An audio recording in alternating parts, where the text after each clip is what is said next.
오늘 예배 자리에 나오신 모든 이들에게 우리 주 예수 그리스도의 은혜와 평화가 하늘로조차 가득 임하기를 축복합니다.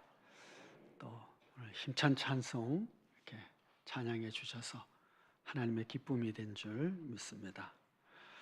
성경에는 배타적 상호 소유라고 하는 서약의 한 특징을 가지고 있습니다. 배타적 상호 소유입니다.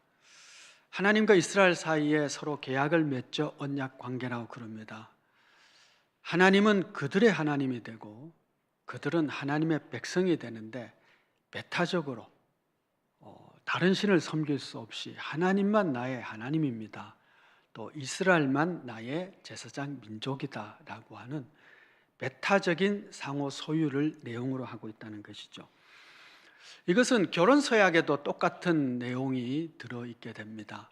나는 당신의 아내고 당신은 나의 남편입니다 라고 하는 서약을 할 때는 상호 배타적인 약속이 되어 있죠.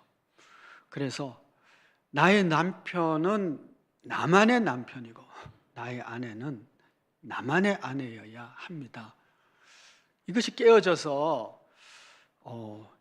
이 남자의 아내도 되고 저 남자의 아내도 되고 이 여자의 남편도 되고 저 여자의 남편도 되면 그걸 불륜이라고 하는 것이죠. 하나님과 이스라엘 사이에서도 이스라엘이 이 하나님도 섬기고 저 신도 섬기고 성경은 그것을 불륜이라고 부정한 신앙이라고 그렇게 규정을 합니다. 배타적 상호 소유의 계약을 어겼기 때문이죠. 배타적 상호 소유라고 하는 개념을 말씀을 드리는 이유는 오늘 본문에 그와 같은 내용이 등장하고 있기 때문에 그렇습니다. 10절 말씀을 보시면 나는 내 사랑하는 자에게 속하였도다 그렇게 말합니다. 나는 내 사랑하는 자에게 속했다. 계약서의 내용 같죠. 자, 이 표현이 이미 2장 16절에도 등장하고 있습니다. 2장 16절을 보시면 내 사랑하는 자는 내게 속하였고 나는 그에게 속하였도다. 이렇게 이미 한번 등장한 이 배타적 상호 소유에 대한 그 고백이죠. 그런데 이 고백이 조금 변화가 됩니다. 어떻게 변화되느냐 하면 2장에서는 내 사랑하는 자는 내게 속하였고 나는 그에게 속하였다라고 하는 것이 순서가 바뀌게 되는 것입니다. 그러니까 내 사랑하는 자는 내게 속했다라고 하는 것이 사라지고 나는 그에게 속했습니다라고 하는 것이 오늘 본문에 와서는 앞에 나오는 것이죠. 차이점이 뭘까요? 이 순서의 바뀜이 이 바뀐 차이점은 소유권의 강조점이 바뀌었다라고 하는 것입니다. 소유의 관점이 나에게서 상대방으로 넘어간 것입니다. 자, 이것이 사랑이 성숙해 가는 모습이고 또 좀 다르게 말씀드린다면 신앙이 성숙해져 가는 모습이기 때문에 그렇습니다. 우리가 하나님을 사랑한다고 했을 때 처음에는 하나님의 사랑이 제 것입니다. 나는 하나님의 사랑을 받는 자입니다. 이렇게 하다가 뒤로 갈수록 사랑이 깊어지면 나는 하나님의 소유물입니다. 이렇게 이제 변화가 되는 것이죠. 신앙의 초보일 때는 내가 하나님과 예수 그리스도를 통해서 어떤 유익을 얻는지에 대한 관심이 많습니다. 우리 예수 믿을 때 그렇게 시작을 하거든요. 내가 죄 용서받고 내가 구원 얻고 하나님 내게 응답하시고 하나님 내게 은총을 베풀어 주시고 내가 하나님으로부터 무엇을 얻느냐라고 하는 관심이 많아요. 내 소유에 대한 관심이죠. 그러다가 믿음이 점점 자라게 되면 내가 무엇을 하나님으로부터 받느냐보다 나는 하나님의 것입니다. 나는 하나님께 속한 자입니다. 하나님이 나의 주인이십니다 라고 하는 고백의 강조점이 더 가는 것이죠. 그래서 내가 주를 위하여 무엇을 할까? 관점이 바뀌는 것이 신앙이 성장하는 모습이죠.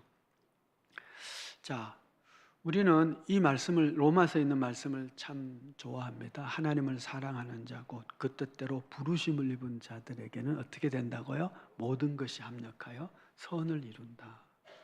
자, 그런데 이 말씀을 가지고 한번 생각을 해보십시다. 어떤 사람이 하나님과 교회를 위해서 헌신 죽도록 봉사하고 헌신합니다. 하나님을 사랑해요. 말씀을 순종해요. 그런데 이 세상에서 고생만 하다가 죽었어요. 그런데 그의 섬김과 그의 사랑 때문에 그 자신은 아무런 보상도 받지 못했지만 주변의 사람들이 위로받고 힘을 얻고 하나님의 나라가 세워졌어요. 그러면 합력하여 선을 이룬 겁니까? 아닌 겁니까? 나는 아무런 보상도 받지 못했기에 합력하여 선을 이룬 것이 아니다라고 할 수도 있겠고, 그건 하나님의 나라의 입장에서 볼 때 나는 힘들고 어렵고 그렇게 내 인생이 끝났지만 하나님의 나라가 세워지는 것으로 나는 충분히 만족합니다. 그래서 모든 것이 합력하여 선을 이루었습니다 라고 고백할 수 있다면 이것이 신앙의 더 성숙한 모습이겠죠. 히브리서 11장을 믿음의 장이라고 합니다. 제가 종종 말씀을 드리기도 합니다. 히브리서 11장이 믿음의 순서들이 참 잘 나와 있어요. 제일 마지막이 뭔지 아세요? 믿음의 영웅의 제일 마지막, 고난당하고 짐승에 찢기고 유리하고 방황하고, 그런데 그들의 이름도 남겨있지 않은 그들이 11장의 제일 마지막입니다. 그 앞에 뭐가 있는 줄 아세요? 사자굴에 던져졌으나 다시 살아난 이야기, 다니엘 이야기도 나오고 그래요. 이 히브리서 11장의 순서를 생각해 보면 다니엘보다 더 위대한 자들이 이름도 남겨지지 않은 고난과 고통과 시련과 칼로 켬을 당함과 죽고 그리고 끝난 사람들, 히브리서 11장 제일 마지막에 나오는 최고의 영웅들이라고 저는 해석을 합니다. 합력하여 선을 이룬다는 것이 내가 무엇을 예수 믿어서 누리느냐라는 관점으로 보면 내가 꼭 누려야 선을 이루는 것이겠지만, 믿음이 좀 더 성장해서 하나님은 나의 하나님입니다 해서 나는 하나님의 것입니다라고 고백하는 자리까지 이르면 내가 무엇을 누리느냐, 얼마나 보상을 받았느냐라고 하는 것이 아니라 그저 내가 하나님의 소유물인 것, 그것 때문에 기뻐하고 감사할 수 있게 되는 것이죠. 10절 말씀을 다시 한번 보시면 나는 내 사랑하는 자에게 속하였도다. 그가 나를 사모하는구나. 그럽니다. 그가 나를 사모한다는 이 문장의 히브리어의 직역은 그의 갈망이 내 위에 있습니다는 뜻이에요. 내가 그에게 속했는데 그의 소망이 나의 위에 있습니다는 뜻인데, 그 소망과 갈망이라는 뜻이 통치, 다스림이라고 하는 단어적인 의미를 가지고 있어요. 그러니까 나는 그에게 속했는데 그가 나를 다스립니다 라고 하는 뜻이죠. 여러분, 이것이 아가서가 우리에게 이야기하는 사랑의 성숙입니다.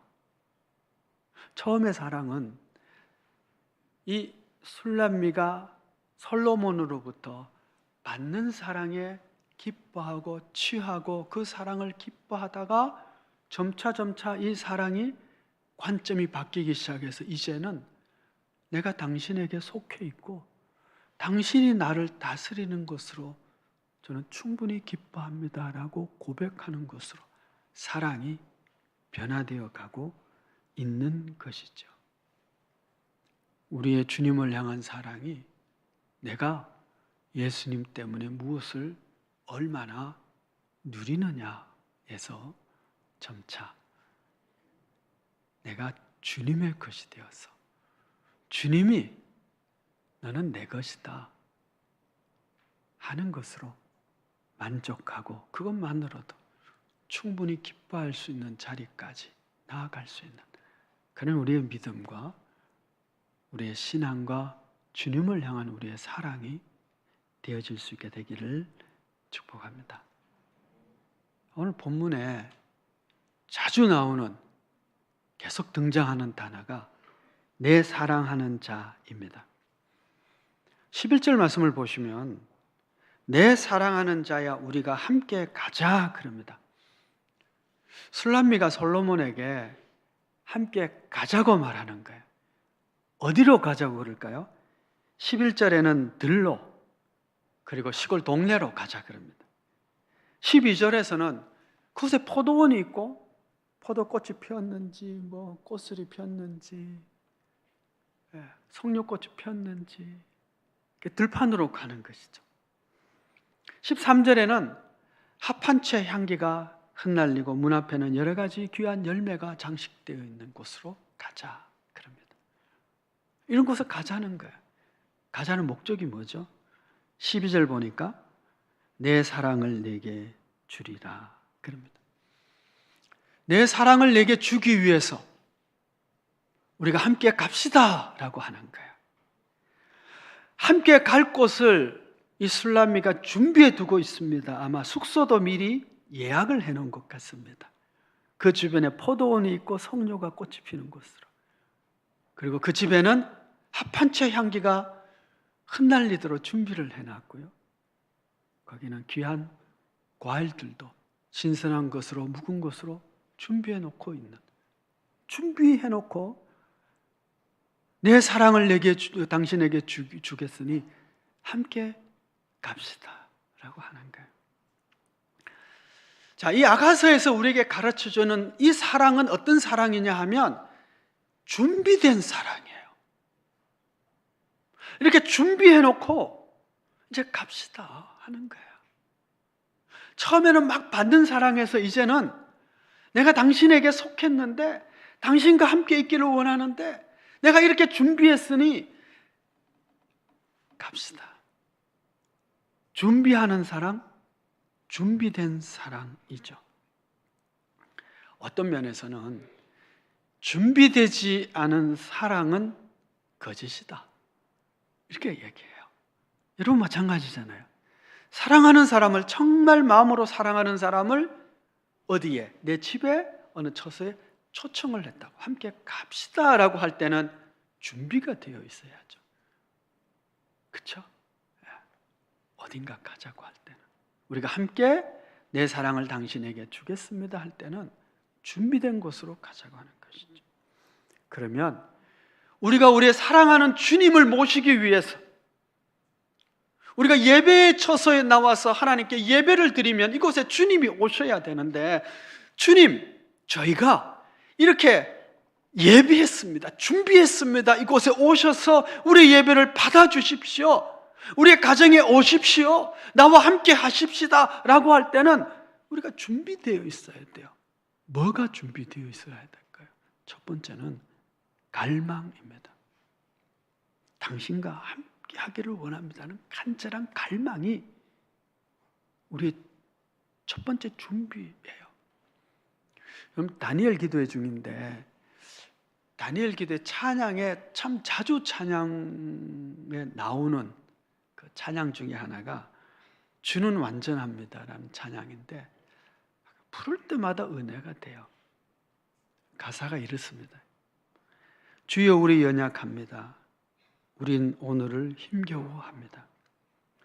주 뜻 이루며 살기엔 부족합니다. 우린 연약합니다. 주여 우린 넘어집니다. 오늘 하루 또 실수합니다. 주의 긍휼을 구하는 죄인입니다. 우린 주만 바라봅니다. 찬송을 부르면 기도가 준비가 돼요. 은혜 받을 준비가 돼요. 주님, 오늘도 힘겹게 삽니다. 오늘도 주의 뜻대로 살기에는 너무 어렵습니다. 죄인입니다. 오늘도 실수합니다. 그러니 주의 은혜가 필요합니다. 주님 오셔서 은혜를 베풀어 주십시오.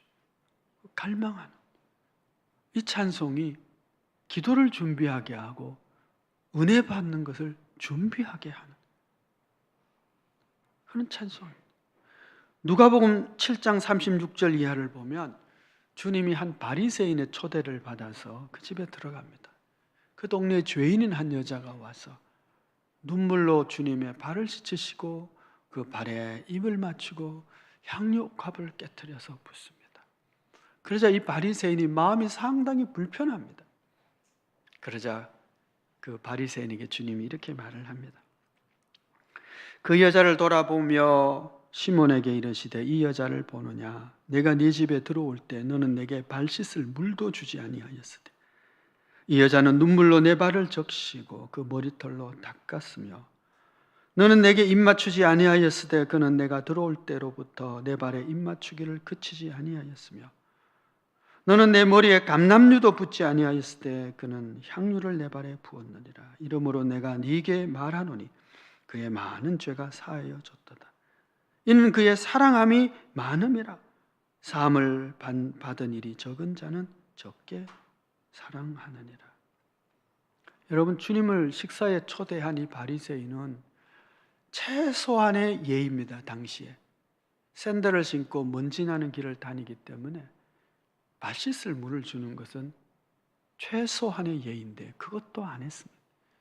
주님을 그 정도로 생각하고 취급했다는 뜻이죠. 근데 여인은 눈물로 닦았습니다. 발에 입을 맞춥니다. 그의 주님을 향한 간절한 갈망이 있었던 것입니다. 이 죄인에게 긍휼과 자비를 베풀어 주시기를 원합니다라고 갈망한 것이죠. 주님이 너의 죄를 사함을 받았느니라. 그는 온 우주보다 크신 하나님의 사랑과 긍휼을 입을 수 있었습니다. 어떻게요? 갈망하기 때문에. 여러분, 왜 에서가 아니고 야곱인 줄 아십니까? 아니면 나기 전부터 하나님이 택하셨다, 뭐 예정이다 그러면 할 말 없어요. 그렇지만 성경에는요, 그럼에도 불구하고 왜 에서가 아니고 야곱이냐라고 하는 아주 중요한 그 하나님의 관심이 나타나 있어요. 그것은 그의 이름이 바뀐 야복강에서의 씨름에 있습니다. 야곱이요, 밤새도록 씨름을 합니다. 왜냐하면 당신이 내게 복을 주지 않으면 안 됩니다라고는 간절한 갈망이 붙잡고 놓지를 않는 거예요. 복 받을 때까지 하겠다. 당신의 긍휼과 자비 없으면 안 되면 저는 너무너무 당신이 필요합니다라고 밤새도록 붙잡는 거예요. 환도뼈를 쳐가지고 얼마나 세게 쳤든지 그 뼈가 위골이 돼가지고 그 이후로 그는 지팡이를 짚고 걸어야 되는 그런 환자가 되고 맙니다. 불구가 되는 것이죠. 그럼에도 불구하고 나에게 복을 달라고 붙잡습니다. 간절함으로. 그때 그가 이름이 바뀌는 거예요. 이름이 어떻게 바뀌어요? 야곱에서 이스라엘. 하나님과 씨름하 이겼다라고 설명하고 있는데 현대 히브리 학자들은 그 뜻을 그렇게 안 봅니다. 어떻게 보느냐 하면 주여 나를 다스리소서라고 해석을 합니다. 너가 너 인생을 네 맘대로 살았지만 이제부터는 하나님이 너를 다스리는 자로 살아. 이름이 바뀌는 것, 존재가 바뀌는 것입니다. 언제요? 그가 간절히 하나님의 은혜를 갈망했을 때 그 은혜를 받는 것입니다. 그래서 왜 에서가 아니고 야곱인 줄 아시냐고요? 그게 답이 나와 있어요. 야, 에서처럼 멋진 사나이보다 치사하고 더럽고 속임수에 능한 그 야곱인 이유는 그 갈망 때문에요. 뭐예요? 인격보다 갈망이 앞서 있다는 거예요. 여러분, 천국은 착한 사람이 가는 곳이 아닙니다. 천국은 죄인들이 가는 곳이에요. 물론 지옥도 죄인들이 가지만. 그런데 어떤 죄인일까요? 내가 죄인인 줄 알아. 주님이 용서 아니면 저는 못 삽니다라고 자기의 죄를 고백하고 인정하고 하나님의 긍휼과 사랑과 용서를 구하는 자가 들어가는 곳이 천국입니다. 심령이 가난한 자는 복이 있다. 천국이 그들의 것입니다. 심령이 가난하다는 게 그런 거야. 예전에 세미나를 세미나 강사로 간 적이 있는데, 이제 전용복 목사라고 중보기도 강의하시는 분이 계세요. 그분이 이제 앞에서 강의를 하면서 뭐라고 얘기하느냐면, 자기가 예전에 기도할 때 하나님의 은혜를 받기 전에, 그 은혜를 받을 때 막 기도를 하는데, 밤에 가서 기도하기 시작하면 어느덧 보면 아침이에요. 그 아침 먹고 나서 조금 쉬었다 또 기도하고 막 기도하고 저녁이 또 어둑어둑해. 하루가 가버리는 거예요. 그렇게 막 기도를 하는 가운데 하나님을 만났다 그러더라고요. 그 다음 시간에 제가 이제 강의를 시작하면서 첫 마디가 그랬어요. 나는 뭐 열심히 기도하고 막 기도해도 시간 보면 5분 지났고, 또 막 열심히 기도하면 겨우 30분 지나고, 1시간 기도하기도 얼마나 힘든지 모르는데 전영보 목사님처럼 나도 기도하면 그냥 밤이 확 새어버리고 밤새도록 기도. 이랬으면 좋겠다. 그렇게 말하고 시작을 했어요. 그런데 그 다음에 이분이 또 딱 나와서 그 다음에 강의를 하면서 뭐라고 했겠냐. 나도 조 목사님처럼 5분만 기도해도 되면 참 좋겠다. 내가 오죽했으면 밤새도록 기도했겠느냐는 거예요. 제가 그 얘기를 들으면서요, 맞아, 그래. 나는 너무 편하게 목회를 하고 내가 지금 삶을 살았구나. 오죽했으면 막 부르짖고 기도하기 시작했는데, 오죽 답답했으면 기도하다 보면 밤이 확 새버리고. 왜? 너무 답답하니까, 너무 갈망하니까, 너무 하나님이 필요하니까. 발등에 불 떨어지면요 다 기도하게 돼 있어요. 너무 힘들고 어려우면 새벽기도 나오게 돼 있어요. 금식 기도는 그때 하는 거예요. 왜? 안 하면 내가 죽을 것 같으니까. 금식하고라도 하나님께 부르짖지 않으면, 그래서 하나님이 날 도와주지 않으면 내가 안 될 것 같으니까 기도하는 거예요. 금식하고. 그런데 하나님은 어떤 하나님이시냐? 그렇게 갈망하는 자를 만나주시는 분이시다는 거예요. 그렇게 두드리는 자를 만나주시고 성공문을 열어주시는 분이시다는 거예요. 주님을 만나는, 하나님을 만나는 첫 번째 걸음은, 준비는 다른 게 아니에요. 갈망이에요. 내가 하나님의 은혜를 필요합니다. 주님 만나고 싶습니다. 주님 사랑이 나를 세웁니다. 주님 날 만나주지 않으면 저는 오늘로 끝입니다. 간절함.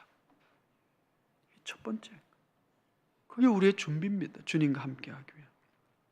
그래서 이 주는 완전합니다라는 찬양, 주님 우리 연약합니다. 오늘 하루를 힘겨워합니다. 주 뜻대로 살기엔 부족합니다. 우린 연약합니다. 주여 우린 넘어집니다. 오늘 하루 또 실수합니다. 주의 긍휼을 구하는 죄인입니다. 우린 주만 바라봅니다. 이 찬송을 눈물로 고백하고, 하나님 우리에게 긍휼과 자비를 베풀어 주십시오라고 고백하고 기도하는 자는 반드시 하나님의 사랑을 입을 것입니다. 왜냐하면 목마른 자는 내게로 오라, 내가 그 배에서 생수의 강이 흐르게 하겠다고 주님이 약속하셨기 때문입니다. 주님의 은혜를 갈망하는 것, 그것이 내 사랑하는 주님을 만나는 첫 번째 준비입니다. 두 번째는 회개입니다. 이미 여러 번 말씀을 드렸지만 회개는 방향 전환이라고 말씀했어요. 오늘 본문에 따르면 어떤 방향 전환이냐 하면, 내 소유에서 하나님 소유로 이 소유권을 이전시키는 것, 방향 바꾸는 거예요. 나를 위하여 하나님을 섬기는 것을 종교적인 삶이라고 얘기합니다. 내가 복을 받고, 내가 어떤 이런 것을 얻고 저런 것을 얻고, 그러기 위해서 여러 가지 종교적인 행위를 하는 거죠. 그런데 소유권이 바뀌면 달라져요. 내가 주님을 위해서 무엇을 할까요? 주님 명령하십시오. 제가 주님 기쁨이 되는 삶을 살겠습니다 라고 하는 삶이 바뀌는 거예요. 방향 전환. 여러분, 이 방향 전환이 되지 않으면 헛된 인생을 살게 됩니다. 신앙 자체를 잃어버릴 수가 있습니다. 우리는 하나님의 나라의 백성이지 하나님이 내 나라의 종이 아니잖아요. 하나님 이거 해주세요, 저거 해주세요. 내가 주인이지. 내가 왕이든 하나님의 왕이든 반드시 선택할 날이 올 것입니다. 이 방향 전환이 되지 않으면 하나님의 심판대 앞에서 불법을 행하는 자가 됩니다. 예수님께서 말씀하셨죠. 마지막 심판대에서 있을 일을 얘기하면서 그 쫓겨난 자들이 이렇게 얘기합니다. 내가 주를 위하여 귀신도 쫓아내고 선지자 노릇하고 이런저런 일들을 다 했습니다. 그래서 주님이 이 불법을 행하는 자들아 내게서 떠나가라. 왜 불법일까요? 주님이 주신 은사와 주님 주신 건강과 재능과 이 모든 것을 가지고 주인을 위해 쓰지 않고 자기를 위해서 썼거든요. 자기 나라를 세우기 위해 썼거든요. 그게 불법이지. 공금유용죄입니다, 여러분. 하나님이 주신 시간이고 하나님이 주신 건강인데 주인을 위해 쓰지 않고 나를 위해 썼고 내가 무엇을 누릴 것이냐, 내가 무엇을 가질 것이냐 이것을 위해 썼으니까 불법이죠. 당연히 쫓겨납니다. 그러니 회개, 방향전환, 소유권의 방향전환을 하셔야 됩니다. 세 번째는 주님을 기쁘시게 해드릴 수 있는 것들이 준비돼야 돼요. 술람미가 막 준비를 해요. 숙소도 예약하고 합판채를 막 향기. 합판채는 당시에는 생각하길래 이 합판채의 향기가 아마 좀 이 흥분제의 역할을 하지 않았을까 하는 생각을 합니다. 실제 그런 효능이 있는지 없는지는 뭐 현대로서는 알 수가 없어요. 그때는 그렇게 생각을 했다는 것이죠. 그리고 또 그를 기쁘게 하기 위한 과일들을 이런 과일 저런 과일 귀한 과일 뭐 묵은 과일 뭐 신선한 과일 다 준비를 해요. 왜요? 솔로몬을 기쁘게 하기 위해서. 여러분 우리도 주님을 모시려면 주님을 기쁘시게 할 만한 열매를 가지고 나와야 돼요. 그 열매가 뭘까요? 요한복음 12장 26절을 보니까 사람이 나를 섬기려면 나를 따르라. 나 있는 곳에 나를 섬기는 자도 거기 있으리니 사람이 나를 섬기면 내 아버지께서 그를 귀히 여기시리라. 그러면 주님께서 제자들에게 나를 섬기려면 나를 따르라 그럽니다. 그리고 제자들에게 나를 따르는 길을 가르쳐 주셨죠. 자기를 부인하고 자기 십자가를 지는 것도 말씀해 주셨고요. 제자의 도를 구체적으로 산상보훈해서 잘 말씀해 주셨고요. 그것이 제자가 살아가는 삶의 모습입니다. 그렇게 살 때 하나님이 기뻐하시고 그 열매를 주님이 기뻐하시고 무엇보다 주님이 우리에게 가르쳐 주신 것은 제자들에게 내가 너희를 사랑한 것 같이 너희도 서로 사랑하라. 서로 사랑의 열매를 하나님이 기뻐하세요. 주님을 섬기는 법이에요. 주를 따르는 길입니다.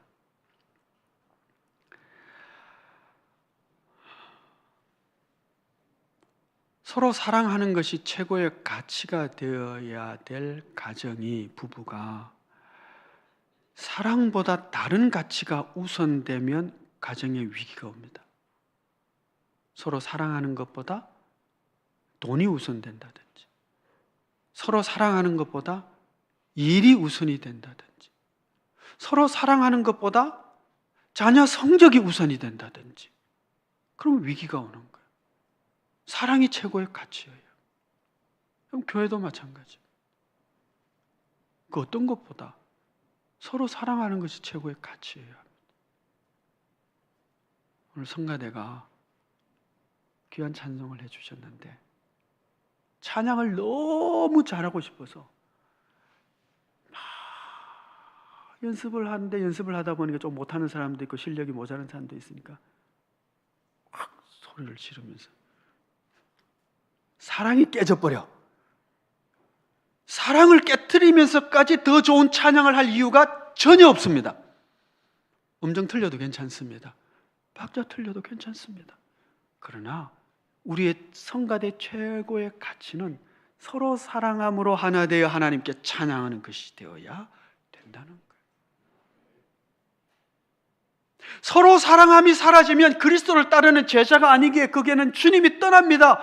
나를 따르는 자 가운데 내가 있을 것이라고 말씀하셨기 때문에 그렇습니다. 서로 사랑이 사라져버리면 교회는 어떻게 돼요?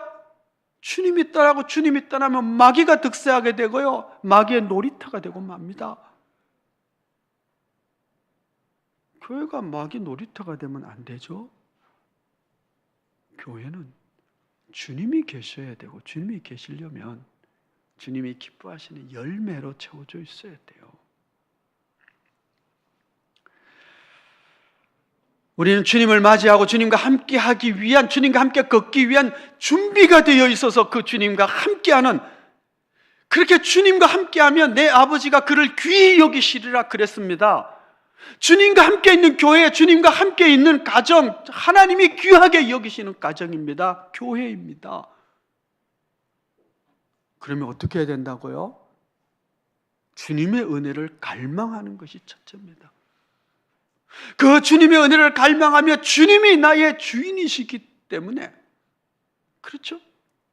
그렇기 때문에 이제는 나는 주님의 소유입니다라고 고백할 수 있는, 내가 무엇을 누리느냐보다 내가 주님을 위해서 무엇을 할 것인가, 주님이 내 소유이니, 아니 내가 주님의 소유이니 주님이 기뻐하시는 일들로 나를 장식하기를 원합니다. 이렇게 준비가 되어 있을 때 주님이 그곳에 오시고 주님이 기뻐하시고 하나님이 귀히 여기시는 교회가 되고 가정이 되고 믿음이 되는 것이죠. 로마서 12장을 시작하면서 바울이 이런 권면을 하죠. 너희 몸을 하나님이 기뻐하시는 산 제사로 드리라. 이는 너희의 드릴 영적 예배니라. 여러분, 오늘 우리가 하나님의 임재 안에서 예배를 드릴 뿐만 아니라 우리 한 주간의 삶이 영적 예배가 되기를 원합니다. 영적 예배가 된다는 건 주님이 우리와 함께 하신다는 뜻이죠. 주님이 우리의 찬양을 받으시고 우리의 고백을 기뻐하시고 그 임재 안에서 살아간다는 뜻이죠. 어디서요? 일상의 삶에서 우리가 예배가 되는 것입니다. 가정에서, 직장에서, 모든 삶 가운데 영적 예배를 드리는 자, 하나님의 임재가 있는 자. 첫째는 간절한 갈망이 있어야 합니다. 두 번째는 소유권이 바뀌어야 됩니다. 회개하는 것. 주님을 기쁘시게 하는 열매, 서로 사랑하고 그 말씀에 순종함으로 하나님이 기뻐하시는 삶을 살아가는 영적 예배의 승리자가 되는 그런 우리 모두가 다 되어지기를 축복합니다. 기도하겠습니다. 은혜로우신 아버지 하나님, 우리를 불러서 너는 내 것이다, 나는 너의 것이다, 너는 내 백성이고 나는 너의 하나님이 되고 너의 아버지가 되겠다고 약속해 주셨습니다. 주님, 우리의 믿음이 어린 믿음에서 성숙한 믿음으로 변화되기를 원합니다. 주님의 은혜를 간절히 사모할 주님과 더불어 살아가게 하시고, 내 소유가 중요한 것이 아니라 내가 하나님의 소유가 됐음을 기뻐하며 주인의 다스림을 받고 그 주인의 기쁨이 되는 열매로 서로 사랑하고 거룩한 길을 걷고 순종함으로 하나님의 기쁨이 되는 영적 예배가 우리의 일상 가운데 계속되어지는 그런 하나님의 사람들로 우리 모두가 성장하고 성숙하고 그렇게 자라갈 수 있게 하여 주옵소서. 예수 그리스도의 이름으로 기도하옵나이다. 아멘. 찬송가 430장 430